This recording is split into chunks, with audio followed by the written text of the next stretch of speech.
My fiancé was financially abused by his ex and wanted to make sure I wasn't with him for his money, so I've been funding our lives for the past 3 years. Now, I feel like I'm the one being taken advantage of. It all started with a simple meeting, unexpected and seemingly innocent. I was 31 when I met my fiancé. He was 32, a charming man who had recently come out of a broken marriage. At first, I couldn't fathom how someone who appeared so confident on the outside could have been so deeply wounded. But as I got to know him, the pieces of his past started to fit together like a disturbing puzzle. His ex-wife had drained him, not just emotionally but financially. It was a pattern I couldn't ignore. She made him buy extravagant things, jewelry that cost more than most people's annual salary, expensive vacations, and designer clothes. Their life was one of excess. He had an impressive career and a fortune to match. It was easy to see how someone could take advantage of that. But when their marriage ended, she took almost everything, leaving him financially scarred despite his wealth. When we started dating, I had no idea how deep the scars ran. His ex had left him with so many financial wounds that he was terrified of anyone wanting to be with him for his money. That fear ruled every decision he made, including the way he treated me. After about a year of dating, I moved into his house. I didn't pay rent, but I contributed by covering utility bills, buying food, and paying for my own clothes and accessories. It felt like a reasonable arrangement at first. I had a good job and didn't expect him to support me, but I had no idea what I was getting myself into. The house was a far cry from what you'd expect from someone with his level of wealth. It was devoid of warmth, of life, of comfort. The furniture was old, hand-me-down stuff that looked like it belonged in a college dorm. There were no curtains, no artwork, no personal touches. Just cold, empty spaces. His ex had stripped the house of anything of value. Everything she could take, she did. It was $1 million house, but it felt like a place that had been abandoned by its soul. I tried to make it feel like a home. I bought kitchen supplies, small pieces of furniture, and began to add some warmth to the place. But with every purchase, I noticed my savings dwindling. And all the while he did nothing.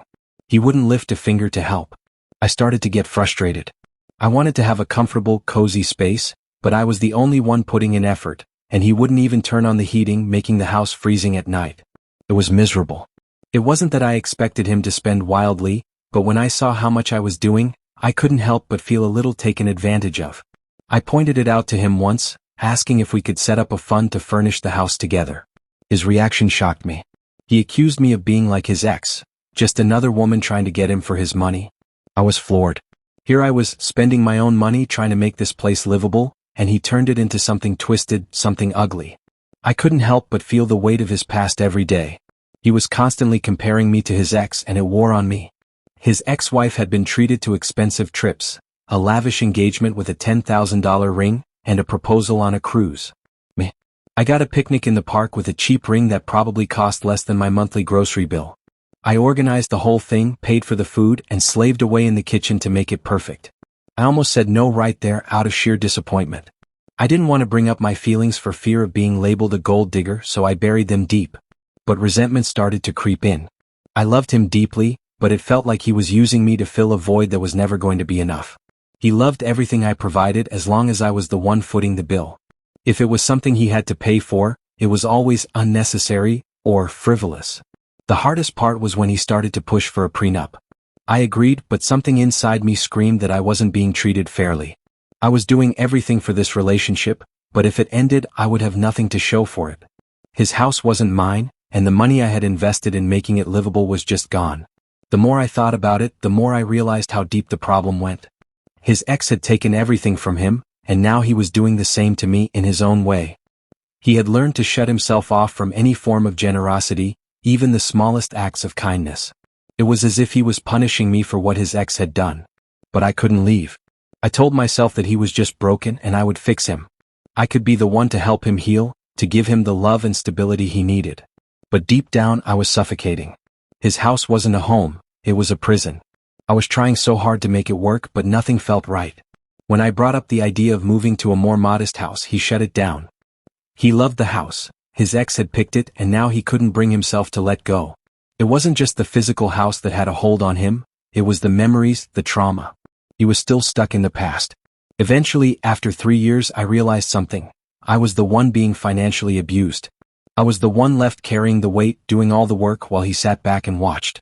I wasn't just paying for groceries, I was paying for a lifestyle I didn't want, a lifestyle I didn't deserve. One day I couldn't take it anymore. I packed a bag and left. I didn't know where I was going, but I knew I couldn't stay there. I went to my parents' house, needing space, needing time to figure things out.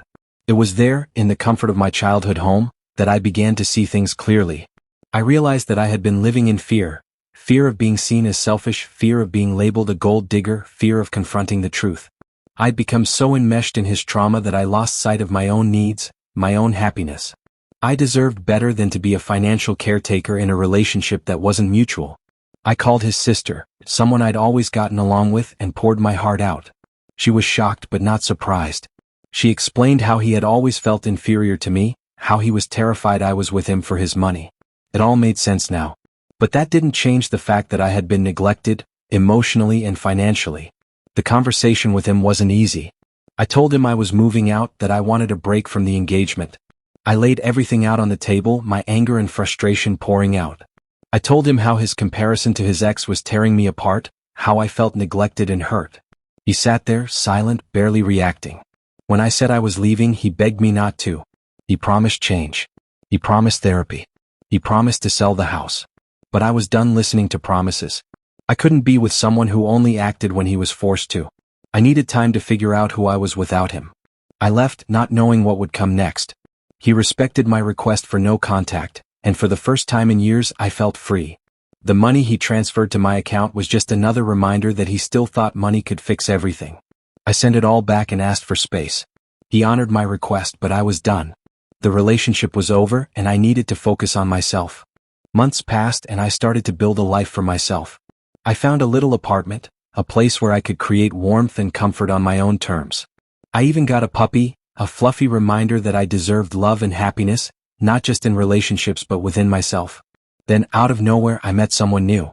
I wasn't looking for love. I was healing, trying to get back to who I was before all of this. But when I met him, sparks flew. He was kind, considerate, and grateful.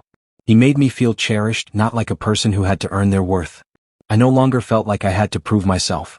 With him, there was no fear of being taken advantage of. We shared the same values, the same vision of what life should be like. And this time, I knew it wasn't about money. It was about respect, love, and mutual care.